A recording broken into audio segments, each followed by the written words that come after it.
Hello again, ganda ka-chika life. Kumusta po kayo mga ka-chika? Heto na naman po tayo para sa ating panibagong showbiz update. Nagulat nga po si Miss Zandara Park na may pa-live streaming nga po ang ginanap na Kalimutan Festival sa Sultan Kudarat. Isa rin po kasi si Miss Zandara Park na mag-perform doon. Nasa South Korea pa nga po si Miss Zandara noong unang gabi ng festival kung saan ang SB19 nga po ang nag-perform at napanood niya ang mga yon. Wala nga pong duda, naging instant fan nga po si Miss Zandara ng SB19. Nakatutok siya sa screen at buong ningning na nag-post nga po sa X na dati nga pong Twitter. Ang galing talaga ng SB19, super galing kumanta at mag-perform. Very talented. Napanood ko tuloy till the end. Excited na rin po ako. Kinilig naman po ang mga fans ng SB19 sa expose nga po ito ni Miss Zandara at bigla nga po nag-glamour na naman ang collaboration between her and the group. Well, sana nga po magkaroon nga po sila ng collab. Heto nga po ang hiling ng mga netizen. Well, I'm sure nabasa rin po ng 5 miyembro ng SB19 ang post ni Miss Zandara at na-proud din sila na pinanood sila na international singer. Samantala, dumako naman po tayo sa iba natin showbiz update.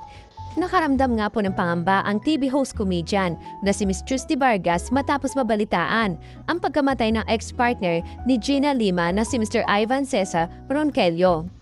Kanya nga pong FB post ay binahagi ng komedyante na sa kabila ng pag-iingat at pagmamahal sa mga anak na mga magulang ay may panganib pa rin sa paligid na ginagalawan nito. Sad nga po ni Miss Trusty Vargas bilang isang magulang na may anak na kaedad lamang nila Gina at Ivan, labis akong nababahala. Paanong gagawin pa ba natin? Kahit mahalin at arugain natin ang ating mga anak, ang lipunan na malupit paglabas nila ang naating tahanan ang siya literal na papatay sa kanila.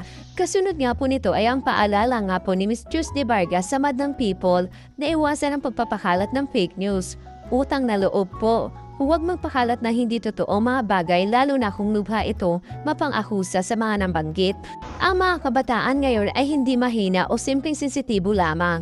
Sila ay nakakaramdam ng maraming hamon. Mga hamon na wala sa dating henerasyon. Sabi pa nga po ito ni Miss Tuesday. Magkaiba na raw ang panahon sa ginagalawan ngayon ng mga kabataan kumpara noon at huwag basta-basta magkomento. Binatikos din ni Miss Tuesday ang tinatawag na Court of Public Opinion, kung saan napaparatangan na ang biktima kahit hindi patukuin ang tunay na dahilan ng kanilang pagkamatay. If you can be anything in this world, be kind. My sincere condolence to the families of Gina and Ivan. May your soul find eternal rest, sabi pa nga po ni Miss Tuesday. Matatandaan nga po mainit na usapin ngayon ang naging sanhi nga po ng pagkamatay ni Mr. Ivan matapos ito mapagbintangang binugbog ang karelasyong Viva Max actress na umani naging dahilan ng pagkamatay nito. Marami agad na naniwala rito at sinisi nga po si Mr. Ivan. Kahit wala pang opisyal na resulta mula sa pulisya, natagpuan na rin itong patay sa loob ng kondo. Dala na rin nga po sa mga akusasyon ng netizen. Kalaunan ay sinabi nga po ng pulis na walang foul play sa pagkamatay nga po ni Miss Gina, kahit nakitaan ito ng pasa sa hita. Huli na nga po ang lahat dahil labis na naapektuhan si Mr. Ivan sa mga maling paratang sa kanya. Samantala, dumako naman po tayo sa update natin about nga po kay Miss Catherine Bernardo. Miss Catherine Bernardo at Mayor Mark Alcala, sinasabing pareho raw po ng kondo. Usap-usapan po ngayon sa social media ang di umano'y screenshot mula nga po sa video na pinost daw po ng babaeng staff ni Mayor Mark Alcala. Ang issue nga po ng mga netizen na sa nasabing social media platform, ang picture raw ay galing sa pinost na video ng hindi pinangalan ng tauhan daw ng alkalde ng Lucena. Ayon nga po sa kwento, binidyohan daw ni Ate Girl ang ginawang paglilinis ng kondo ng politiko at ipinost sa kanyang social media.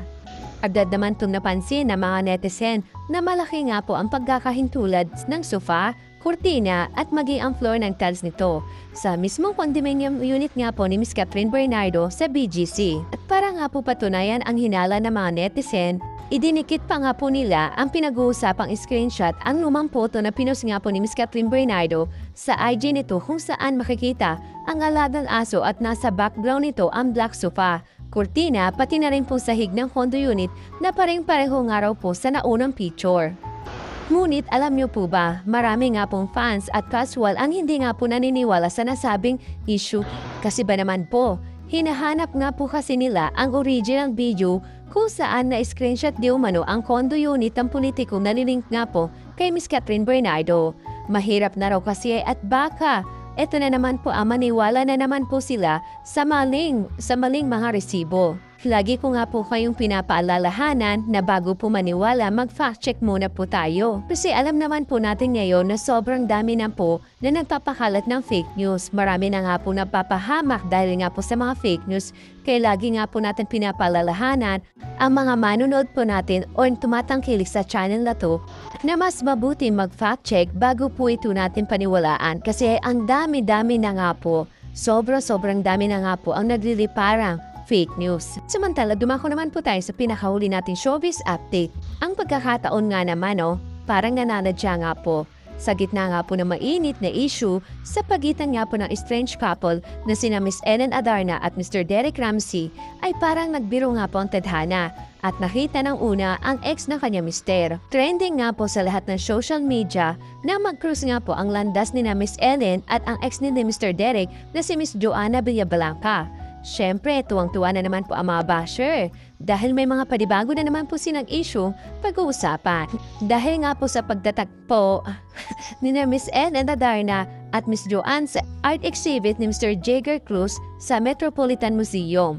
Sa IG stories, nag-post nga po si Miss Ellen noong Merkulis nga po ng picture nila ni Joanne na magkasama. Super ngiti po at nakahawak pa nga po sila sa isa't isa. Kaya naman po marami sa mga netizen ang nagkomentong parang close na close nga po sina Miss Ellen at Joanne. Marami nga rin po nagsabi ang gandang tignan ng mga ex nga po ni Mr. Derek Ramsey. May iba rin naman po nagtatanong kung may gagawin bang collab ang dalawa. Ang sabi nga kasi ni Miss Ellen sa caption ng picture nila ni Miss Joanne, "Hi friends, Villablancs," with rolling on the floor laughing emoji pa nga po may kasama. At inirepost naman po ito ni Miss Joanne ang picture nila ni Miss Ellen sa kanyang IG account. "Well, fancy seeing you here," say nga po ni Miss Joanne with laughing emoji. Sa tingin niyo po ba kaabang-abang kung magkaroon nga ba ng collab ang dalawa? Thank you for watching. Kung nagustuhan niyo po ang video ito, subscribe na sa Starlight Showbiz YouTube channel and please don't forget to hit the bell button for our latest updates.